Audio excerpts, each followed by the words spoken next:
আজকে নবদ্বীপ শহর তৃণমূল কংগ্রেসের উদ্যোগে আমরা দেখলাম বাইক র্যালি শুরু হয়েছিল, কিন্তু মাঝপথে তা থেমে গেল কেন?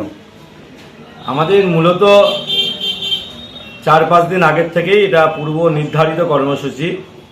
একদিকে রণসংকল্প সভা হচ্ছে, আবার সাথে সাথে রণসংকল্প আজকে যাত্রা ছিল। সেটা শুরু হওয়ার কথা ছিল পীরতলা রামকৃষ্ণ মঠের সামনে থেকে এবং শেষ হওয়ার কথা ছিল গৌরাঙ্গ সেতু পর্যন্ত। কিন্তু মাঝপথেই আমি অবগত হলাম যে কমিশনের পক্ষ থেকে নির্বাচন ঘোষণা শুরু হয়েছে।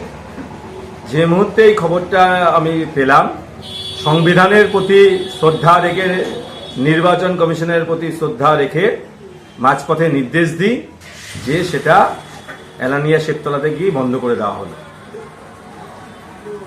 এবছর পশ্চিমবঙ্গে আমরা বিগত দিনে দেখেছিলাম 7 দফা নির্বাচন, 5 দফা নির্বাচন, এবছর 2 দফা নির্বাচন। কেমন ভাবছেন?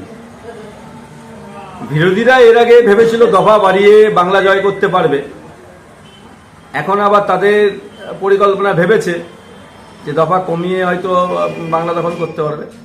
1 দফাই হোক বা 2 দফা বা যে কোনো দফা নিয়ে আমাদের কোনো ব্যাপার নেই। বাংলার মানুষ প্রস্তুত আছে, যেভাবে বৈধ ভোটারদের নাম কাটা হয়েছে, যে দফায় ভোট হোক না কেন, বিজেপির দফা দফা বাংলার মানুষ করে দেবে। আজকে ভোট ঘোষণার ঘণ্টাখানেক আগে মুখ্যমন্ত্রী টুইট করে জানিয়েছেন যে তিনি পুরোহিত ভাতা এবং মুয়াজ্জেম ভাতা বৃদ্ধি করেছেন 500 টাকা করে, অর্থাৎ তারা 2000 টাকা করে পাবেন।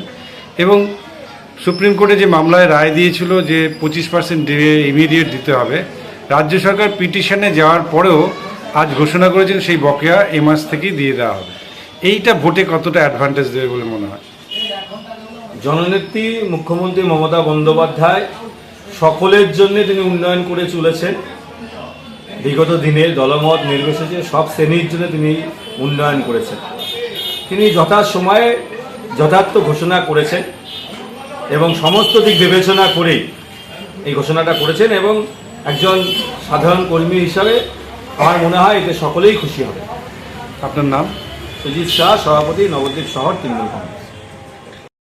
আপনি কি আপনার নিজের জন্য বা আপনার সন্তানের জন্য অথবা আপনার পরিচিত কারোর জন্য এমন একটা কম্পিউটার সেন্টার খুঁজছেন? হ্যাঁ, ঠিকই ধরেছেন, আশালয় কম্পিউটার সেন্টার, যেখানে আধুনিক টেকনোলজি দ্বারা আধুনিক ল্যাবে এবং প্রশিক্ষণপ্রাপ্ত শিক্ষক শিক্ষিকা দ্বারা স্কুলের বিভিন্ন কোর্স অথবা ডিপ্লোমা কোর্সগুলো করানো হয়।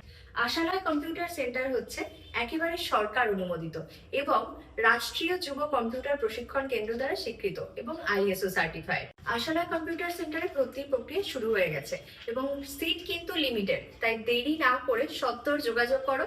যোগাযোগের জন্য ফোন নাম্বার, যাবতীয় ডিটেলস কিন্তু শেয়ার করা আছে।